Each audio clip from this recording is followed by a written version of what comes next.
Hello students, today let me start the third chapter of your syllabus, functions. You already know about functions in C program.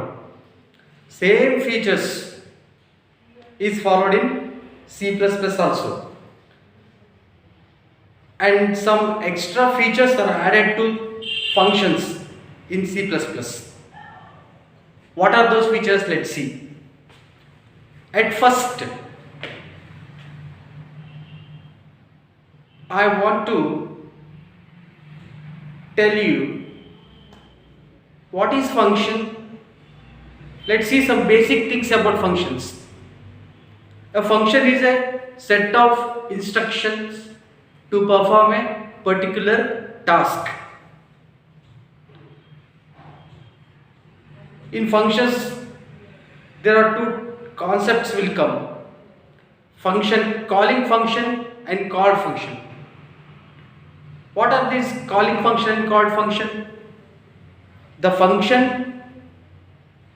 in which you are going to call the function is called as calling function, and the function which has been called is called as called function. ಏನಿದು calling function ಮತ್ತು called function ಅಂದರೆ, ಯಾವ function ಒಳಗೆ ನಾವು ಫಂಕ್ಷನನ್ನು ಕಾಲ್ ಮಾಡ್ತಾ ಇರ್ತೀವೋ ಆ ಫಂಕ್ಷನನ್ನು calling function ಅಂತ ಕರಿತೀವಿ. ಯಾವ ಫಂಕ್ಷನನ್ನು ಕಾಲ್ ಮಾಡಿರ್ತೀವಲ್ವಾ ಆ ಫಂಕ್ಷನನ್ನು ಕಾಲ್ಡ್ ಫಂಕ್ಷನ್ ಅಂತ ಕರಿತೀವಿ. Okay, functions are building blocks of the program ಅಂತ ಹೇಳ್ಬೋದು. Functions are building blocks of program. ಒಂದು ಪ್ರೋಗ್ರಾಮ್ನಲ್ಲಿ ಸುಮಾರು ಫಂಕ್ಷನ್ಸ್ ಬರ್ತವೆ. ಎಲ್ಲ ಫಂಕ್ಷನ್ಸ್ ಸೇರಿ ಒಂದು ಪ್ರೋಗ್ರಾಮ್ ಆಗತ್ತೆ. ಆಕ್ಚುಲಿ ಪ್ರೋಗ್ರಾಮ್ ಎಕ್ಸಿಕ್ಯೂಷನ್ ಸ್ಟಾರ್ಟ್ ಆಗುತ್ತೆ ಮೇನ್ ಫಂಕ್ಷನ್ ಇಂದ. Main is also A function ಅಂತ ಹೇಳ್ಬೋದು. Okay okay we know that functions play an important role in C program development. Dividing a program into functions is one of the major principle of top-down approach. C program ಅಂದ್ರೆ procedure oriented programming, ಅಂದರೆ top down approach ಬರುತ್ತೆ. ಮತ್ತೆ ಇದನ್ನ structured programming ಅಂತಾನೆ ಹೇಳ್ತೀವಿ ನಾವು C ಪ್ರೋಗ್ರಾಮನ್ನು. Okay, another advantage of using functions is that it is possible to reduce the size of a program by calling and using them at different places in the program. ಈಗ ನೋಡಿ, ಒಂದು ಪ್ರೋಗ್ರಾಮ್ನಲ್ಲಿ ಒಂದು set of instructions 10 times ಬೇಕಾಗಿತ್ತು, ನಮಗೆ ಅವಶ್ಯಕತೆ ಇತ್ತು ಅಂದರೆ ಏನು ಮಾಡಬೇಕು?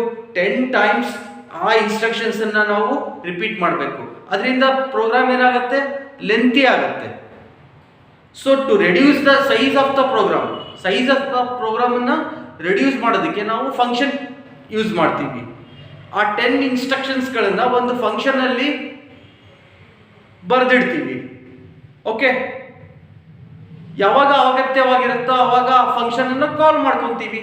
ಆ 10 ಇನ್ಸ್ಟ್ರಕ್ಷನ್ಸ್ ಎಕ್ಸಿಕ್ಯೂಟ್ ಆಗುತ್ತೆ. ಇದರಿಂದ ಎಷ್ಟು ಮೆಮೊರಿ ಸೇವ್ ಆಗುತ್ತೆ, ಪ್ರೋಗ್ರಾಮ್ ಲೆಂತಿ ಆಗುತ್ತೆ, ಎಕ್ಸಿಕ್ಯೂಷನ್ ಏನಾಗುತ್ತೆ?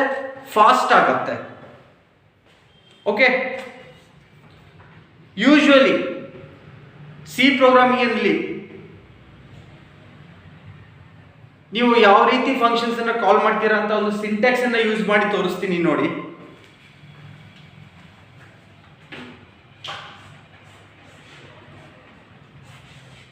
while show it is a function call.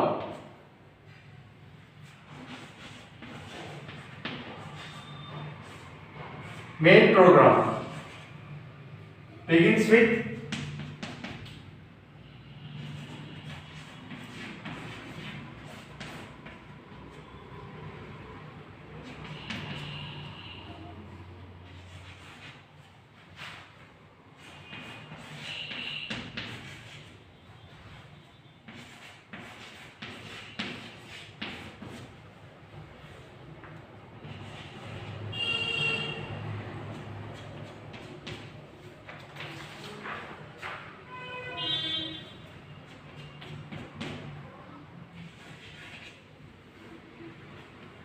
ನೋಡಿ ಸ್ಟೂಡೆಂಟ್ಸ್, ಈ ಸಿಂಟ್ಯಾಕ್ಸ್ ಅನ್ನ ನೋಡಿ, ಸಾರಿ ಈ ಪ್ರೋಗ್ರಾಮ್ ಸೆಗ್ಮೆಂಟ್ ಅನ್ನ ನೋಡಿ.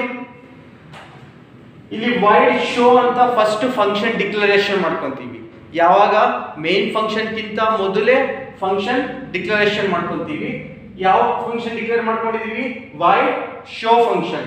ಮೇನ್ ಪ್ರೋಗ್ರಾಮ್ ಎಕ್ಸಿಕ್ಯೂಷನ್ ಇಲ್ಲಿಂದ ಸ್ಟಾರ್ಟ್ ಆಗುತ್ತೆ. ಇನ್ಸ್ಟ್ರಕ್ಷನ್ 1 by 1 ಎಕ್ಸಿಕ್ಯೂಟ್ ಆಗ್ತಾ ಬರುತ್ತೆ. ನಮಗೆ ಇಲ್ಲಿ ಶೋ ಫಂಕ್ಷನ್ ಇನ್ನ ಅವಶ್ಯಕತೆ ಬೀಳುತ್ತೆ. ಹಾಗಾಗಿ ಇಲ್ಲಿ ನಾವೇನ್ ಮಾಡ್ತೀವಿ?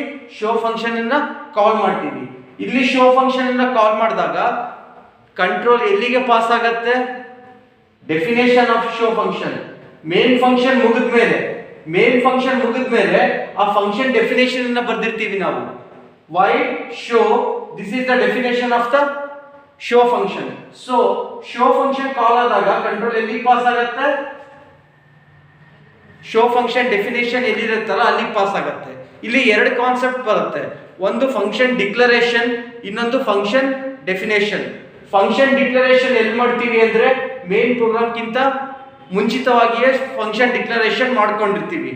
Okay, after the completion of main program function definition will be return. Function definition ಎಲ್ಲಿ ರೈಟ್ ಮಾಡ್ತೀವಿ ನಾವು?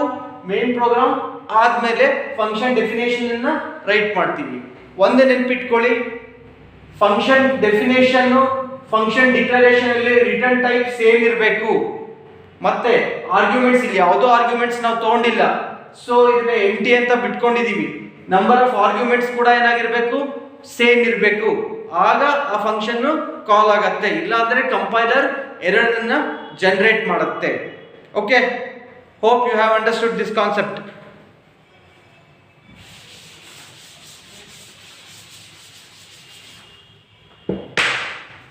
ಓಕೆ, ನೋಡಿ ಒಂದೆರಡು ಪಾಯಿಂಟ್ಸ್ ಹೇಳ್ತೀನಿ ಕೇಳ್ಕೊಳ್ಳಿ. When the function is called, control is transfer to the first statement in the function body. Function body ಏನಿರುತ್ತಲ್ಲ, function definition, ಅಲ್ಲಿಗೆ ಅದ್ರ ಫಸ್ಟ್ ಸ್ಟೇಟ್ಮೆಂಟ್ಗೆ ಕಂಟ್ರೋಲ್ ಹೋಗುತ್ತೆ. The other statements in the function body are then executed and control returns to the main program when the closing brace is encountered. ಯಾವಾಗ closing brace ಬರುತ್ತೆ ಅವಾಗ function close ಆಗುತ್ತೆ. Function definition close ಆದ್ಮೇಲೆ control ಎಲ್ಲಿಗೆ pass ಆಗುತ್ತೆ? ಮತ್ತೆ main ಪ್ರೋಗ್ರಾಮಿಗೆ pass ಆಗುತ್ತೆ. ಅಲ್ಲಿ ನೆಕ್ಸ್ಟ್ ಇನ್ಸ್ಟ್ರಕ್ಷನ್ ಅನ್ನ ಎಕ್ಸಿಕ್ಯೂಟ್ ಮಾಡುತ್ತೆ. Okay, functions continue to be building blocks of C++ programs. Functions C++ program ನಲ್ಲೂ ಕೂಡ ಬಿಲ್ಡಿಂಗ್ ಬ್ಲಾಕ್ಸ್ ಆಗಿ ವರ್ಕ್ ಮಾಡುತ್ತೆ. In fact, C++ has added many new features to functions to make them more reliable and flexible. Reliable ಅಂದ್ರೆ ಏನು? Reliable ಅಂದ್ರೆ ಈಗ ಯಾರಿಗಾದ್ರೂ ನಾವು ಹಲೋ ಅಂದ್ರೆ ಅವ್ರು ಹಲೋ ಅಂತ ಹೇಳ್ಬೇಕು. ಇದಕ್ಕೇನು ಹೇಳ್ತೀವಿ? ರಿಲಯಬಲ್ ಅಂತ ಹೇಳ್ತೀವಿ. ಓಕೆ, ಯಾರಿಗಾದ್ರೂ ನಾವು ವಿಶ್ ಮಾಡಿದ್ರೆ ಅವರು ನಮಗೆ ವಿಶ್ ಮಾಡಬೇಕು. It is a reliable communication. Okay, ಈ ರೀತಿ ಒಂದು ಪ್ರೋಗ್ರಾಮ್ ಅನ್ನ ರಿಲಯಬಲ್ ಮತ್ತು ಫ್ಲೆಕ್ಸಿಬಲ್ ಮಾಡಬೇಕು ಅಂದ್ರೆ ಫಂಕ್ಷನ್ಸ್ಗಳು ಬೇಕೇ ಬೇಕು. ಸಿ ಪ್ರೋಗ್ರಾಮ್ಸ್ಗಳಲ್ಲೂ ಕೂಡ ಫಂಕ್ಷನ್ಸ್ ಇದ್ದೇ ಇರುತ್ತೆ. Like C++ operators, a C++ function can be overloaded to make it perform different tasks depending on the argument passed to it. ನೋಡಿ, ನಾವು ಪಾಲಿಮಾರ್ಫಿಸಮ್ ನಲ್ಲಿ ಎರಡು ಕಾನ್ಸೆಪ್ಟ್ ನೋಡಿದ್ವಿ ಫಸ್ಟ್ ಚಾಪ್ಟರ್ ನಲ್ಲಿ. ಒಂದು ಆಪರೇಟರ್ ಓವರ್ಲೋಡಿಂಗು, ಇನ್ನೊಂದು ಫಂಕ್ಷನ್ ಓವರ್ಲೋಡಿಂಗು. ಇದು ಆಬ್ಜೆಕ್ಟ್ ಓರಿಯೆಂಟೆಡ್ ಪ್ರೋಗ್ರಾಮಿಂಗ್ ಸಪೋರ್ಟ್ ಮಾಡುತ್ತೆ ಈ ಕಾನ್ಸೆಪ್ಟ್ ಅನ್ನ. Okay, function overloading, operator overloading ಅಂದ್ರೆ ಒಂದೇ ಆಪರೇಟರ್ ಡಿಫ್ರೆಂಟ್ ಸಿಚುಯೇಷನ್ ನಲ್ಲಿ ಡಿಫ್ರೆಂಟ್ ಆಗಿ ಬಿಹೇವ್ ಮಾಡುತ್ತೆ. ಓಕೆ, ಪಾಲಿಮಾರ್ಫಿಸಮ್ ಅಂದ್ರೆ ಏನು? Ability to execute the program at different situation. Okay, ನೋಡಿ ಅದೇ ರೀತಿ ಫಂಕ್ಷನ್ ಓವರ್ಲೋಡಿಂಗ್ ಅಂತ ಹೇಳ್ತೀವಿ. ಫಂಕ್ಷನ್ ಓವರ್ಲೋಡಿಂಗ್ ಅಂದ್ರೆ ಏನು? ಫಂಕ್ಷನ್ ಓವರ್ಲೋಡಿಂಗ್ ಅಂದ್ರೆ ಫಂಕ್ಷನ್ ಡೆಫಿನೇಷನ್ ಏನಿರುತ್ತೆ, ಫಂಕ್ಷನ್ ನೇಮ್ ಏನಿರುತ್ತಲ್ಲ ಸೇಮ್ ಇರುತ್ತೆ, ಆದ್ರೆ ಅದಕ್ಕೆ 2-3 ತರ ಡೆಫಿನೇಷನ್ಗಳನ್ನ ನಾವು ಬರ್ದಿರ್ತೀವಿ. ಅದರಲ್ಲಿ ಆರ್ಗ್ಯುಮೆಂಟ್ ಲಿಸ್ಟ್ ಅಲ್ಲಿ ಕೆಲವೊಂದ್ರಲ್ಲಿ 2 ಇರ್ಬೋದು, ಕೆಲವೊಂದ್ರಲ್ಲಿ 3 ಇರ್ಬೋದು, ಕೆಲವೊಂದ್ರಲ್ಲಿ 4 ಇರ್ಬೋದು. ಹಾಗಾದ್ರೆ ಫಂಕ್ಷನ್ ಕಾಲ್ ಆದಾಗ ಯಾವ ಫಂಕ್ಷನ್ ಡೆಫಿನೇಷನ್ಗೆ ಹೋಗುತ್ತೆ ಕಂಟ್ರೋಲ್? ನಾವು ಎಷ್ಟು ಆರ್ಗ್ಯುಮೆಂಟ್ ಪಾಸ್ ಮಾಡಿರ್ತೀವಿ ಫಂಕ್ಷನ್ ಕಾಲ್ ಅಲ್ಲಿ ಅಷ್ಟು ಆರ್ಗ್ಯುಮೆಂಟಿಗೆ ಹೋಗುತ್ತೆ. ನಾವು ಫಂಕ್ಷನ್ ಕಾಲಲ್ಲಿ ಕೇವಲ ಎರಡು ಆರ್ಗ್ಯುಮೆಂಟ್ ಎರಡೇ ಆರ್ಗ್ಯುಮೆಂಟನ್ನು ನಾವು ರೈಟ್ ಮಾಡಿದರೆ ಫಂಕ್ಷನ್ ಕಾಲಲ್ಲಿ ಕಂಟ್ರೋಲ್ ಎಲ್ಲಿಗೆ ಹೋಗುತ್ತೆ? ಎರಡು ಆರ್ಗ್ಯುಮೆಂಟಿಂದ ಡಿಫೈನ್ ಮಾಡಿರೋ ಫಂಕ್ಷನ್ಗೆ ಕಂಟ್ರೋಲ್ ಹೋಗುತ್ತೆ. 3 ಆರ್ಗ್ಯುಮೆಂಟ್ ಕಾಲ್ ಮಾಡಿದರೆ 3 ಆರ್ಗ್ಯುಮೆಂಟ್ ಇರೋ ಫಂಕ್ಷನ್ ಡೆಫಿನೇಷನ್ಗೆ ಹೋಗುತ್ತೆ. ಅದೇ ರೀತಿ 4 ಆರ್ಗ್ಯುಮೆಂಟ್ ನಾವು ಫಂಕ್ಷನ್ ಕಾಲಲ್ಲಿ ಡಿಫೈನ್ ಮಾಡಿದರೆ ಅದು 4 ಆರ್ಗ್ಯುಮೆಂಟ್ ಇರೋ ಫಂಕ್ಷನ್ ಡೆಫಿನೇಷನ್ಗೆ ಹೋಗುತ್ತೆ. ಇದನ್ನ ನಾವು ಫಂಕ್ಷನ್ ಓವರ್ಲೋಡಿಂಗ್ ಅಂತ ಹೇಳ್ತೀವಿ. ಇದನ್ನ ನಾವು ಪಾಲಿಮಾರ್ಫಿಸಮ್ ನಲ್ಲಿ ನೋಡಿದೀವಿ. Ability to exist in different form. Polymorphism ಅಂದ್ರೆ ability to exist in different form ಅಂತ ಹೇಳ್ಬೋದು. ಓಕೆ, ಈ ರೀತಿ ಫಂಕ್ಷನ್ ಕಾನ್ಸೆಪ್ಟ್ ನಲ್ಲಿ ಸಿ ಪ್ರೋಗ್ರಾಮ್ ನಲ್ಲಿ ಕೆಲವೊಂದು ಫೀಚರ್ಸ್ ಅನ್ನ ಆಡ್ ಮಾಡಿದ್ದೀವಿ. Okay, it is very helpful. It makes the program reliable and flexible ಅಂತ ಹೇಳ್ಬೋದು. ಓಕೆ, ಈಗ ರಿಟರ್ನ್ ಟೈಪಿಗೆ ಬಂದ್ರಿ. ಏನು ರಿಟರ್ನ್ ಟೈಪ್ ಅಂದ್ರೆ ಫಂಕ್ಷನ್ ಏನು ರಿಟರ್ನ್ ಮಾಡುತ್ತಲ್ಲ ಅದಕ್ಕೆ ರಿಟರ್ನ್ ಟೈಪ್ ಅಂತ ಹೇಳ್ತೀವಿ. ಫಂಕ್ಷನ್ ಇಂಟೀಜರ್ ರಿಟರ್ನ್ ಮಾಡಿದ್ರೆ ಅದು return type integer. Function float ನ ರಿಟರ್ನ್ ಮಾಡಿದ್ರೆ ಅದು return type float. Function char ಅನ್ನ ರಿಟರ್ನ್ ಮಾಡಿದ್ರೆ ಅದು ರಿಟರ್ನ್ ಟೈಪ್ ಕ್ಯಾರೆಕ್ಟರ್. ಓಕೆ, ಅದನ್ನ ನಾವು ಫಂಕ್ಷನ್ ನೇಮ್ ಬರೆಯೋದಕ್ಕಿಂತ ಮೊದಲಾಗಿ ರಿಟರ್ನ್ ಟೈಪ್ ಅನ್ನ ಮೆನ್ಷನ್ ಮಾಡ್ತೀವಿ. ಓಕೆ, ಇಲ್ಲಿ ಮೇನ್ ಫಂಕ್ಷನ್ ಇನ ರಿಟರ್ನ್ ಟೈಪ್ ಅನ್ನ ಅಬ್ಸರ್ವ್ ಮಾಡೋಣ. ಸಿ ಪ್ರೋಗ್ರಾಮಿಂಗ್ ನಲ್ಲಿ ಮೇನ್ ಫಂಕ್ಷನ್ ಏನನ್ನು ಕೂಡ ರಿಟರ್ನ್ ಮಾಡೋದಿಲ್ಲ, ಅದಕ್ಕೆ ಅದು ರಿಟರ್ನ್ ಟೈಪ್ ವೈಡ್ ಅಂತ ತಗೊಂತೀವಿ. ಅದೇ C++ ಅಲ್ಲಿ every program must return an integer to the operating system. ಲಾಸ್ಟಿಗೆ C++ ಎಲ್ಲ ಪ್ರೋಗ್ರಾಮ್ ನಲ್ಲಿ ನಾವು ರಿಟರ್ನ್ 0 ಅಂತ ಬರೆದಿರ್ತೀವಿ. ಯಾಕೆ ಬರಿತೀವಿ ರಿಟರ್ನ್ 0 ಅಂತ? ಯಾಕಂದ್ರೆ ಪ್ರತಿಯೊಂದು ಪ್ರೋಗ್ರಾಮ್ ಯಾವುದಾದ್ರೂ ಇಂಟೀಜರ್ ಅನ್ನ ಆಪರೇಟಿಂಗ್ ಸಿಸ್ಟಮ್ಗೆ ರಿಟರ್ನ್ ಮಾಡಲೇಬೇಕು. ಓಕೆ, ಎಲ್ಲಿ ಸಿ ಪ್ರೋಗ್ರಾಮಿಂಗ್ ಅಲ್ಲಿ C++ ಪ್ರೋಗ್ರಾಮಿಂಗ್ ಅಲ್ಲಿ. ಸಿ ಪ್ರೋಗ್ರಾಮಿಂಗ್ ಅಲ್ಲಿ ಆ ರೀತಿ ಅಲ್ಲ, ಫಂಕ್ಷನ್ ರಿಟರ್ನ್ ಮಾಡಲೂಬಹುದು, ಮಾಡ್ದಾನೇ ಇರ್ಬೋದು. ಓಕೆ, ಅಲ್ಲಿ ರಿಟರ್ನ್ ಮಾಡಬೇಕು ಅಂತ ಏನು ಕಂಡೀಷನ್ ಮಾತ್ರ ಇಲ್ಲ. ಓಕೆ, ಮತ್ತೆ ನಾವು ಬರೇ ಮೇನ್ ಫಂಕ್ಷನ್ ಅಂತ ಬರಿತೀವಿ, ರಿಟರ್ನ್ ಟೈಪ್ ಏನು ಸ್ಪೆಸಿಫೈ ಮಾಡೋದಿಲ್ಲ ಸಿ ಪ್ರೋಗ್ರಾಮಿಂಗ್ ಅಲ್ಲಿ. ಅವಾಗ ಅದು ಡಿಫಾಲ್ಟ್ ಏನು ತೊಗೊಳುತ್ತೆ? ರಿಟರ್ನ್ ಟೈಪ್ ವೈಡ್ ತೊಗೊಳುತ್ತೆ. ಬರೇ ಮೇನ್ ಅಂತ ಬರೆದ್ರೆ, ಬರೇ ಮೇನ್ ಫಂಕ್ಷನ್ ಬರೆದ್ರೆ ಇದ್ರ ಪಕ್ಕದಲ್ಲಿ ಏನಿದೆ ಅಂತ ಅರ್ಥ? ವೈಡ್ ಇದೆ ರಿಟರ್ನ್ ಟೈಪ್ ಅಂತ ಅರ್ಥ. ಇದು ಎಲ್ಲಿ? ಸಿ ಪ್ರೋಗ್ರಾಮಿಂಗ್ ನಲ್ಲಿ. ಅದೇ ರೀತಿ ಬೈ ಡಿಫಾಲ್ಟ್ ವ್ಯಾಲ್ಯೂ ವೈಡ್ ಇರುತ್ತೆ ಸಿ ಪ್ರೋಗ್ರಾಮಿಂಗ್ ನಲ್ಲಿ. C++ ಪ್ರೋಗ್ರಾಮ್ ನಲ್ಲಿ ಡಿಫಾಲ್ಟ್ ವ್ಯಾಲ್ಯೂ ಇಂಟಿಜರ್ ಇರುತ್ತೆ, ಇಂಟ್.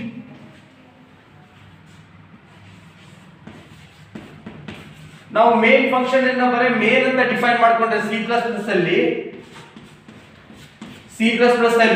ಮೇನ್ ಫಂಕ್ಷನ್ ಅನ್ನ ಬರೀ ಮೇನ್ ಅಂತ ಡಿಕ್ಲೇರ್ ಮಾಡ್ಕೊಂಡ್ರೆ ಅದು ಆಟೋಮೆಟಿಕ್ ಆಗಿ ಬೈ ಡಿಫಾಲ್ಟ್ ಏನ್ ತೊಗೊಳುತ್ತೆ? ರಿಟರ್ನ್ ಟೈಪ್ ಇಂಟ್ ತೊಗೊಳುತ್ತೆ. ಇಲ್ಲ ನಾವು ಸ್ಪೆಸಿಫೈ ಮಾಡ್ತೀವಿ ಅಂದ್ರೆ ಓಕೆ, ನಾವು ಸ್ಪೆಸಿಫೈ ಮಾಡಿಲ್ಲ ಅಂದ್ರೂ ಬೈ ಡಿಫಾಲ್ಟ್ ಅದೇನ್ ತೊಗೊಂಡಿರುತ್ತೆ? ರಿಟರ್ನ್ ಟೈಪ್ ಇಂಟ್ ತೊಗೊಂಡಿರುತ್ತೆ. Int is the default return type in C++ language ಅಂತ ಹೇಳ್ಬೋದು. Okay, hope you have understood the concept. Okay,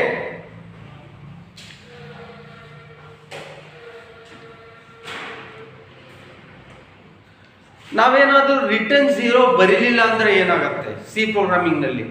ಅವಾಗ ಒಂದು ಕಂಪೈಲರ್ ಎರರ್ ತೋರಿಸುತ್ತೆ. ಏನಂತ ತೋರಿಸುತ್ತೆ? Function should return a value ಅಂತ ತೋರಿಸುತ್ತೆ. ಆ ಎರಡನ್ನ ಕರೆಕ್ಟ್ ಮಾಡಿದ್ಮೇಲೆ ಪ್ರೋಗ್ರಾಮ್ ಅನ್ನ ರನ್ ಮಾಡಬೇಕಾಗುತ್ತೆ. ಓಕೆ, ಏನಂತ ತೋರಿಸುತ್ತೆ error? Function should return a value, ಯಾವುದಾದ್ರೂ ಒಂದು ವ್ಯಾಲ್ಯೂ ಫಂಕ್ಷನ್ ರಿಟರ್ನ್ ಮಾಡಬೇಕು ಅಂತ. ಅದಕ್ಕೆ ನಾವು ರಿಟರ್ನ್ ಟೈಪ್ ಇಂಟ್ ಅಂತ ತಗೊಂಡು ಫಂಕ್ಷನ್ ಮೇನ್ ಫಂಕ್ಷನ್ ಅಲ್ಲಿ ಎಂಡಿಗೆ ಏನಂತ ಬರೆದಿರ್ತೀವಿ? ರಿಟರ್ನ್ 0 ಅಂತ ಬರೆದಿರ್ತೀವಿ. Okay, next function prototyping. ಏನು ಫಂಕ್ಷನ್ ಪ್ರೋಟೋಟೈಪಿಂಗ್ ಅಂದ್ರೆ? ಫಂಕ್ಷನ್ ಪ್ರೋಟೋಟೈಪಿಂಗ್ ಅಂದ್ರೆ ಫಂಕ್ಷನ್ ಡಿಕ್ಲರೇಷನ್. ಡಿಕ್ಲೇರ್ ಮಾಡ್ಕೊಳೋದು. ಒಂದು ಫಂಕ್ಷನ್ ಡೆಫಿನೇಷನ್ ಅನ್ನ ನಾವು ಬರೆಯೋದಕ್ಕಿಂತ ಮೊದಲು, ಒಂದು ಫಂಕ್ಷನ್ ಅನ್ನ ಮೇನ್ ಫಂಕ್ಷನ್ ಅಲ್ಲಿ ಕಾಲ್ ಮಾಡೋದಕ್ಕಿಂತ ಮೊದಲು, ಮೇನ್ ಫಂಕ್ಷನ್ಗಿಂತ ಮೊದಲು ನಾವು ಒಂದು ಫಂಕ್ಷನ್ ಅನ್ನ ಕಾಲ್ ಮಾಡ್ತಾ ಇದ್ದೀವಿ ಅಂದ್ರೆ ಆ ಫಂಕ್ಷನ್ ಏನ್ ಮಾಡಿರ್ತೀವಿ, ಡಿಕ್ಲೇರ್ ಮಾಡಿರ್ತೀವಿ. ಆ ಫಂಕ್ಷನ್ ಏನ್ ಮಾಡಿರ್ತೀವಿ, ಡಿಕ್ಲೇರ್ ಮಾಡಿರ್ತೀವಿ. Function declaration is must in C++. ಅಲ್ಲಿ ಪ್ರತಿಯೊಂದು ಪ್ರೋಗ್ರಾಮ್ ಫಂಕ್ಷನ್ ಡಿಕ್ಲರೇಷನ್ ಮಾಡಲೇಬೇಕು. ಆದರೆ ಸಿ ಪ್ರೋಗ್ರಾಮಿಂಗ್ ನಲ್ಲಿ ಆ ರೀತಿ ಇಲ್ಲ. ಸಿ ಪ್ರೋಗ್ರಾಮಿಂಗ್ ನಲ್ಲಿ ನಾವು ಫಂಕ್ಷನ್ ಡಿಕ್ಲರೇಷನ್ ಮಾಡಾದ್ರೂ ಮಾಡ್ಬೋದು, ಬಿಟ್ಟಾದ್ರೂ ಬಿಡ್ಬೋದು. It is optional in C language, but in C++ language function declaration is must. Okay, syntax of function declaration ನೋಡೋಣ ಈಗ. Okay,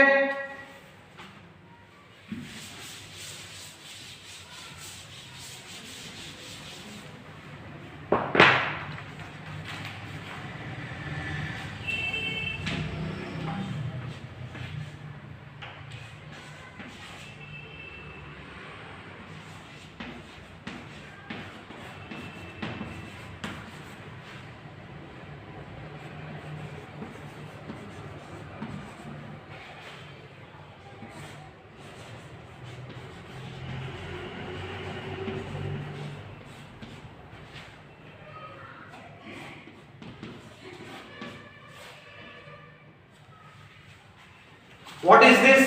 This is the syntax of function declaration, function prototyping. ಅದರಲ್ಲಿ ಏನೇನಿರುತ್ತೆ, type ಅಂದ್ರೆ ಯಾವ type function return ಮಾಡ್ತಾ ಇದೆ ಅಂತ ಸೂಚಿಸೋದಕ್ಕೆ type ಅಂತ ನಾವು ಬರ್ಕೊಂಡಿರ್ತೀವಿ. ಟೈಪ್ ಆದ್ಮೇಲೆ ಏನ್ ಬರುತ್ತೆ, ಫಂಕ್ಷನ್ ನೇಮ್. ಆ ಫಂಕ್ಷನ್ ನೇಮ್ ಬರುತ್ತೆ. ಪ್ಯಾರಂಥೆಸಿಸ್ ನಲ್ಲಿ ಏನ್ ಬರುತ್ತೆ, ಆರ್ಗ್ಯುಮೆಂಟ್ ಲಿಸ್ಟ್. ಆ ಫಂಕ್ಷನ್ ಎಷ್ಟು ಆರ್ಗ್ಯುಮೆಂಟ್ ಅಕ್ಸೆಪ್ಟ್ ಮಾಡ್ಕೊಳುತ್ತೆ ಅನ್ನೋದ್ರ ಬಗ್ಗೆ ಆರ್ಗ್ಯುಮೆಂಟ್ ಲಿಸ್ಟ್ ನಮಗೆ ಹೇಳುತ್ತೆ. Okay, this is the syntax of function prototyping, that is function declaration ಅಂತ ನಾವು ಹೇಳ್ಬೋದು. ಓಕೆ ಓಕೆ, ಎಕ್ಸಾಂಪಲ್ ಕೊಡ್ತೀನಿ ಒಂದು.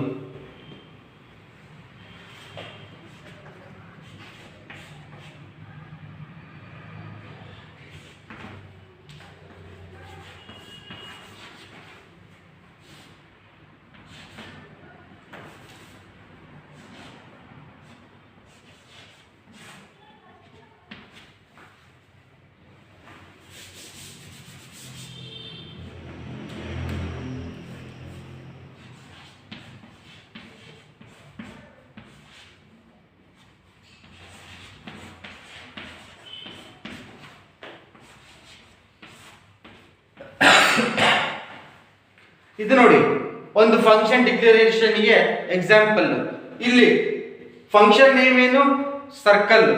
ರಿಟರ್ನ್ ಟೈಪ್ ಏನು, ಇಂಟಿಜರ್. ಆರ್ಗ್ಯುಮೆಂಟ್ ಲಿಸ್ಟ್ ಅಲ್ಲಿ ಎಷ್ಟು ಆರ್ಗ್ಯುಮೆಂಟ್ಸ್ ಇವೆ, 2 ಆರ್ಗ್ಯುಮೆಂಟ್ಸ್ ಇದೆ. ಒಂದು ಆರ್, ಇನ್ನೊಂದು D.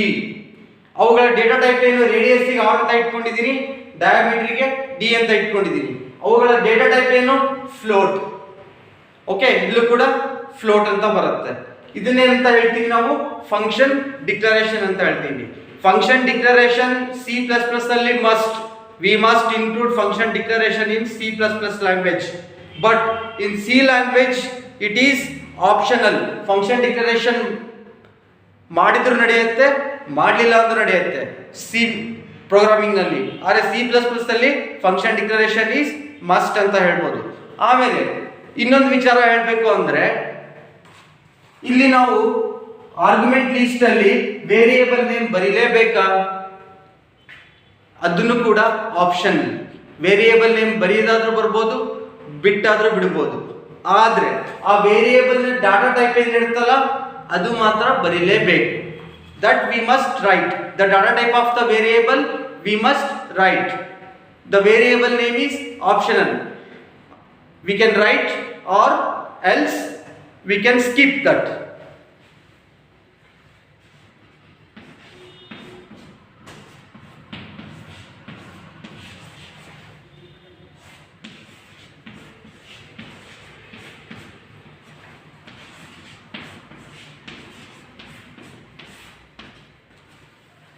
C these both statements are same. ಈ ಎರಡು ಸ್ಟೇಟ್ಮೆಂಟ್ಗಳು ಸೇಮ್. ಇದರಲ್ಲಿ ಏನಿದೆ, ರಿಟರ್ನ್ ಟೈಪ್ ಇದೆ ಇಂಟು ಫಂಕ್ಷನ್ ನೇಮ್ ಸರ್ಕಲ್ ಅಂತ ಇದೆ, ಮತ್ತೆ ಎರಡು ಆರ್ಗ್ಯುಮೆಂಟ್ ನಾವು ಕಳಿಸ್ತಾ ಇದ್ದೀವಿ. ಅವುಗಳ ಡಾಟಾ ಟೈಪ್ ಅನ್ನು ಮೆನ್ಷನ್ ಮಾಡಿದೀವಿ, ಫ್ಲೋಟ್ ಅಂತ ಹೇಳಿ.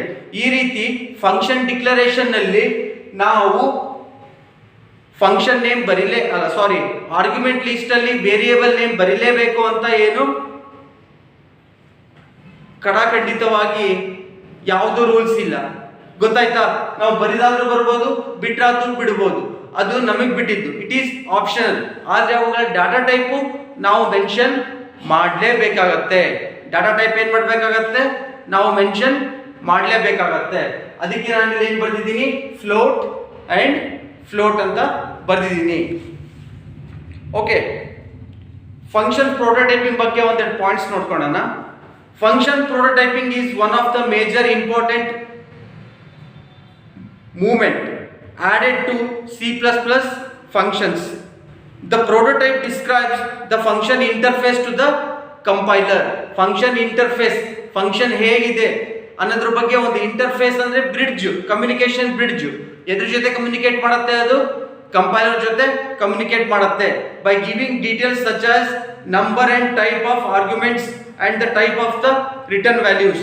ಇದೇನ್ ಕೊಡುತ್ತೆ, ಫಂಕ್ಷನ್ ಇನ್ಫಾರ್ಮೇಶನ್, ಫಂಕ್ಷನ್ ನೇಮ್ ಕೊಡುತ್ತೆ, ಆರ್ಗ್ಯುಮೆಂಟ್ ಲಿಸ್ಟ್ ಬಗ್ಗೆ, ಅವುಗಳ ಡೇಟಾ ಟೈಪ್ ಬಗ್ಗೆ ಇನ್ಫಾರ್ಮೇಶನ್ ಕೊಡುತ್ತೆ, ಮತ್ತೆ function return value, return type ಏನಿದೆ ಅದ್ರ ಬಗ್ಗೆನೂ ಕೂಡ ಏನ್ ಮಾಡುತ್ತೆ, ಇನ್ಫಾರ್ಮೇಶನ್ ಕೊಡುತ್ತೆ. With functions prototyping A template is always used when declaring and defining A function. Okay, ಇದು ಒಂದು ಟೆಂಪ್ಲೇಟ್ ಇದ್ದಾಗೆ. ಇದನ್ನ ನಾವು ಡಿಕ್ಲೇರ್ ಮಾಡಬೇಕಾದ್ರೂ ಮತ್ತು ಡಿಫೈನ್ ಮಾಡಬೇಕಾದ್ರೂ ಯೂಸ್ ಮಾಡ್ಕೊಳ್ತೀವಿ. When a function is called, the compiler uses the template to ensure that proper arguments are passed and the return value is treated correctly. ಯಾವಾಗ ಒಂದು function call ಬರುತ್ತೆ, ಯಾವಾಗ ಒಂದು ಫಂಕ್ಷನ್ ಅನ್ನು ನಾವು ಕಾಲ್ ಮಾಡ್ತೀವಿ ಮೇನ್ ಫಂಕ್ಷನ್ ಅನ್ನ, ಅವಾಗ ಕಂಪೈಲರ್ ಚೆಕ್ ಮಾಡುತ್ತೆ, ಓ ಇದ್ರ ನೇಮ್ ಸೇಮ್ ಇದೆನಾ, ರಿಟರ್ನ್ ಟೈಪ್ ಸೇಮ್ ಇದೆನಾ, ಮತ್ತೆ ಆರ್ಗ್ಯುಮೆಂಟ್ಗಳ ಡಾಟಾ ಟೈಪು ಸೇಮ್ ಇದೆನಾ ಅಂತ. ಓಕೆ, ಇನ್ ಕೇಸ್ ಅವು ಸೇಮ್ ಇರಲಿಲ್ಲ ಅಂದ್ರೆ ಕಂಪೈಲರ್ ಎರರ್ ಜನರೇಟ್ ಮಾಡುತ್ತೆ.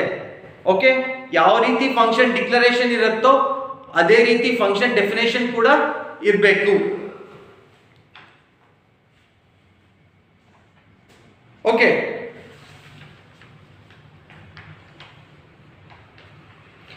ನೆಕ್ಸ್ಟ್ ಇನ್ನೊಂದು ಥಿಂಗ್ ಹೇಳಬೇಕು ಅಂದ್ರೆ ನಿಮಗೆ, ಈಗ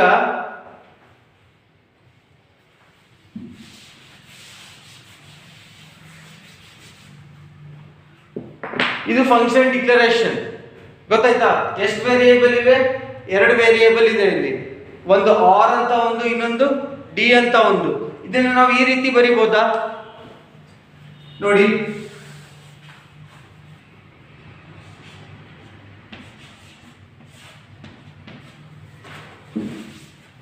ಈ ರೀತಿ ಬರಿಬಹುದಾ? ಡಾಟಾ ಟೈಪ್ ಒಂದ್ಸಲ ಬರೆದು ವೇರಿಯೇಬಲ್ ನೇಮ್ ಎರಡು ಈ ವೇರಿಯೇಬಲ್ ಡಿಕ್ಲೇರ್ ಮಾಡ್ಕೊಂತೀವಲ್ಲ, ಆ ರೀತಿ ಡಿಕ್ಲೇರ್ ಮಾಡ್ಕೋಬಹುದಾ? ಇಲ್ಲ, ಆ ರೀತಿ ಮಾಡಿದ್ರೆ ತಪ್ಪು. ಪ್ರತಿಯೊಂದು ವೇರಿಯೇಬಲ್ಗೂ ಕೂಡ ಡಾಟಾ ಟೈಪ್ ಸೇಮ್ ಇದ್ರೂ ಕೂಡ ನಾವು ಅದನ್ನ ಸಪರೇಟ್ ಆಗಿ ಬರೀಲೇಬೇಕಾಗತ್ತೆ. ಅದಕ್ಕೆ ನಾವೇನ್ ಮಾಡ್ತೀವಿ, ಇದನ್ನ ಫ್ಲೋಟ್ ಆರ್ ಒಂದ್ಸಲ ಬರೆದು ಫ್ಲೋಟ್ ಡಿ ಇನ್ನೊಂದ್ಸಲ ಬರಿತೀವಿ. Now it is a valid statement ಅಂತ ಹೇಳ್ಬೋದು. Okay, hope you have got my point. Okay, ಒಂದ್ಸಲ ಬ್ರೀಫ್ ಆಗಿ ಇವತ್ತು ಕ್ಲಾಸಲ್ಲಿ ಏನೇನು ಮಾಡಿದ್ವಿ ಅದ್ರ ಬಗ್ಗೆ ಒಂದು ರಿವೈಸ್ ಮಾಡೋಣ, ಯಾಕಂದ್ರೆ ನಿಮಗೆ ಕನ್ಫ್ಯೂಷನ್ ಆಗೋದು ಸಹಜ. ಓಕೆ, ಫಂಕ್ಷನ್ ರಿಟರ್ನ್ ಟೈಪ್ ಅಂದ್ರೆ ಏನು? ಫಂಕ್ಷನ್ ಯಾವ ವ್ಯಾಲ್ಯೂನ ರಿಟರ್ನ್ ಮಾಡುತ್ತೆ ಅದಕ್ಕೆ ಫಂಕ್ಷನ್ ರಿಟರ್ನ್ ಟೈಪ್ ಅಂತ ಹೇಳ್ತೀವಿ. ಸಿ ಪ್ರೋಗ್ರಾಮಿಂಗ್ ನಲ್ಲಿ ಫಂಕ್ಷನ್ ರಿಟರ್ನ್ ಟೈಪ್ ಬರುತ್ತಾ? ಸಿ ಪ್ರೋಗ್ರಾಮಿಂಗ್ ನಲ್ಲೂ ಫಂಕ್ಷನ್ ರಿಟರ್ನ್ ಟೈಪ್ ಇರುತ್ತೆ, ಆದ್ರೆ ಇಟ್ ಈಸ್ ಆಪ್ಷನಲ್. ನಾವು ಮೇನ್ ಫಂಕ್ಷನ್ ಅಲ್ಲಿ ರಿಟರ್ನ್ ಟೈಪ್ ಹಾಗಾದ್ರೂ ಹಾಕ್ಬೋದು, ಬಿಟ್ಟಾದ್ರೂ ಬಿಡ್ಬೋದು. It is depending upon the main function wide ಅಂತ ತಗೊಂಡಿರ್ತೀವೋ ಅಥವಾ ಯಾವ್ದಾದ್ರು ಇಂಟ್ ಅಂತ ತಗೊಂಡಿರ್ತೀವೋ ಅದ್ರ ಮೇಲೆ ಡಿಪೆಂಡ್ ಆಗುತ್ತೆ. ಮೇನ್ ಫಂಕ್ಷನ್ ಏನಾದ್ರೂ ಇಂಟ್ ಅಂತ ತಗೊಂಡಿದ್ರೆ ಅವಾಗ ನಾವು ಯಾವ್ದಾದ್ರು ಇಂಟಿಜರ್ ನ ರಿಟರ್ನ್ ಮಾಡಲೇಬೇಕು. ಮೇನ್ ಫಂಕ್ಷನ್ ಏನಾದ್ರೂ ವೈಡ್ ಅಂತ ತಗೊಂಡಿದ್ರೆ ಏನು ರಿಟರ್ನ್ ಮಾಡೋ ಅವಶ್ಯಕತೆ ಇರೋದಿಲ್ಲ. Okay, this is in C language. C++ ಗೆ ಬಂದ್ರೆ C++ ಅಲ್ಲಿ every program must return a value. Every program must return a value, otherwise compiler will generate the error. ಇಲ್ಲ ಅಂದ್ರೆ ಕಂಪೈಲರ್ ಏನ್ ಮಾಡುತ್ತೆ, ಎರರ್ ಅನ್ನ ಜನರೇಟ್ ಮಾಡುತ್ತೆ. ಅದಕ್ಕೋಸ್ಕರ ನಾವು C++ ಪ್ರೋಗ್ರಾಮ್ ಅನ್ನ ಎಲ್ಲಿಂದ ಸ್ಟಾರ್ಟ್ ಮಾಡ್ತೀವಿ, ಮೇನ್ ಫಂಕ್ಷನ್ ಅನ್ನ ಅಂದ್ರೆ ಇಂಟ್ ಮೇನ್ ಅಂತ ಬರೀತೀವಿ. ಏನಂತ ಬರೀತೀವಿ, int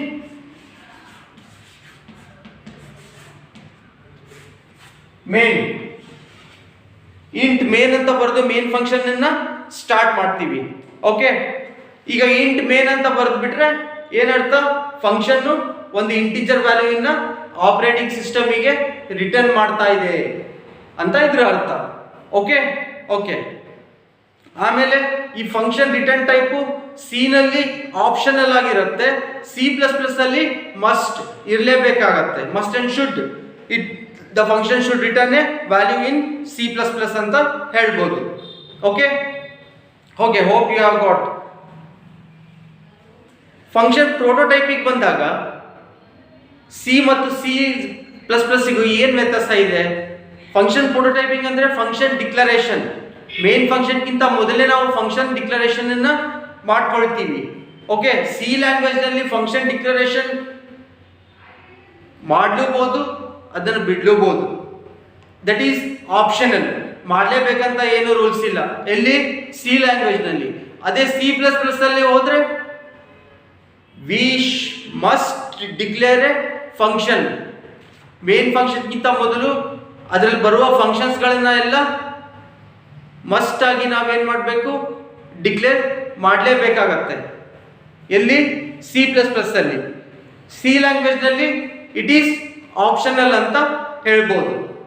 okay okay, hope you have got my point.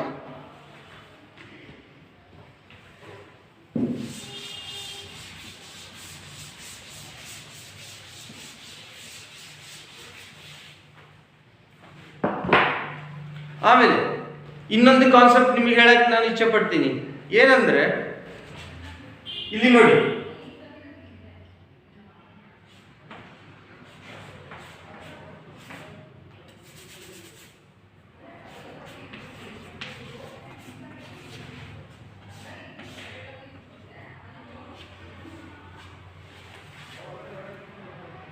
ಇಲ್ಲೊಂದು ಸ್ಟೇಟ್ಮೆಂಟ್ ಇದೆ, ಫಂಕ್ಷನ್ ಡಿಕ್ಲರೇಷನ್ ಅಂತ ತಿಳ್ಕೊಳ್ಳೋಣ.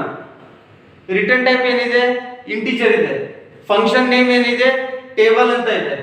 ಆದ್ರೆ ಪ್ಯಾರಂಥೆಸಿಸ್ ನಲ್ಲಿ ನಾವೇನಾದ್ರೂ ಮೆನ್ಷನ್ ಮಾಡಿದೀವ? ನಾವೇನು ಮೆನ್ಷನ್ ಮಾಡಿಲ್ಲ. ಹಾಗಾದ್ರೆ ಸಿ ಲ್ಯಾಂಗ್ವೇಜ್ ನಲ್ಲಿ ಹೇಳಬೇಕು ಅಂದ್ರೆ, ಸಿ ಲ್ಯಾಂಗ್ವೇಜ್ ನಲ್ಲಿ it can take any number of arguments.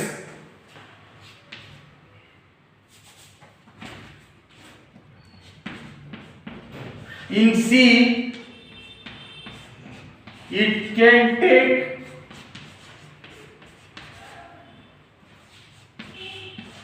any number of arguments. C ನಲ್ಲಿ ಈ ರೀತಿ ಎಂಟಿ ಪ್ಯಾರಂಥೆಸಿಸ್ ಬರೆದ್ರೆ ನಾವು ಎಷ್ಟಾದ್ರೂ ಆರ್ಗ್ಯುಮೆಂಟ್ಸ್ ಗಳನ್ನ ಏನ್ ಮಾಡಬಹುದು, ಪಾಸ್ ಮಾಡಬಹುದು. It can take any number of arguments ಅಂತ ಹೇಳ್ಬೋದು. ಆದ್ರೆ C++ ಅಲ್ಲಿ ಇದೇನಾಗುತ್ತೆ,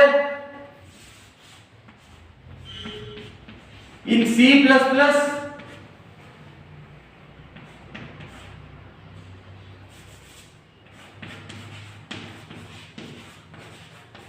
it means there are no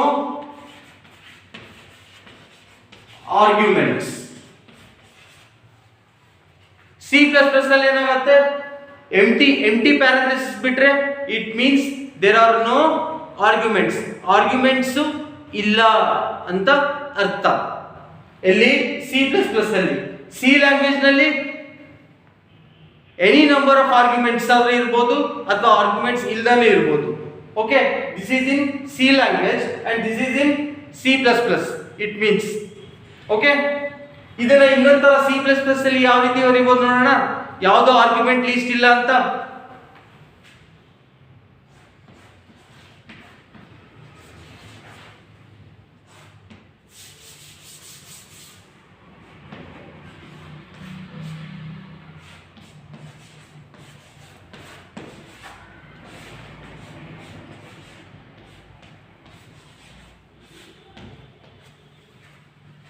ನೋಡಿ int table void return type ಏನಿದೆ ಇಂಟ್ ಇದೆ, ಫಂಕ್ಷನ್ ನೇಮ್ ಏನಿದೆ ಟೇಬಲ್ ಇದೆ, ಪ್ಯಾರಂಥೆಸಿಸ್ ಒಳಗೆ ವಾಯ್ಡ್ ಅಂತ ಬರ್ದಿದ್ದೀವಿ. ಇದು ಸಿ ಪ್ಲಸ್ ಪ್ಲಸ್ ಅಲ್ಲಿ ಅಲೋ. ವಾಯ್ಡ್ ಅಂದ್ರೆ ಅರ್ಥ ಏನು? ದೇರ್ ಆರ್ ನೋ ಆರ್ಗ್ಯುಮೆಂಟ್ಸ್ ಅಂತ, ಆರ್ಗ್ಯುಮೆಂಟ್ ಲೀಸ್ಟ್ ಇಲ್ಲ ಅಂತ ಅರ್ಥ. ಏನಂತ ಬರೆದ್ರೆ ವಾಯ್ಡ್ ಅಂತ ಬರೆದ್ರೆ. ಓಕೆ ಓಕೆ ಮತ್ತೆ ಇನ್ನು ಸುಮಾರು ಫೀಚರ್ಸ್ ಬರ್ತವೆ. ಓಕೆ ಫಂಕ್ಷನ್ಸ್ ನಲ್ಲಿ inline functions, call by reference, call by value, ಈ ರೀತಿ ಎಲ್ಲ ಅದು ನಮ್ಮ ನೆಕ್ಸ್ಟ್ ಕ್ಲಾಸಸ್ ಅಲ್ಲಿ ನಾವು ಸ್ಟಡಿ ಮಾಡ್ತಾ ಹೋಗೋಣ. ಓಕೆ ಇವತ್ತಿನ ಕ್ಲಾಸ್ ನಿಮಗೆ ಅರ್ಥ ಆಗಿದೆ ಅಂತ ನಾನು ಭಾವಿಸ್ತೀನಿ. Good luck, study well, we will meet in the next class.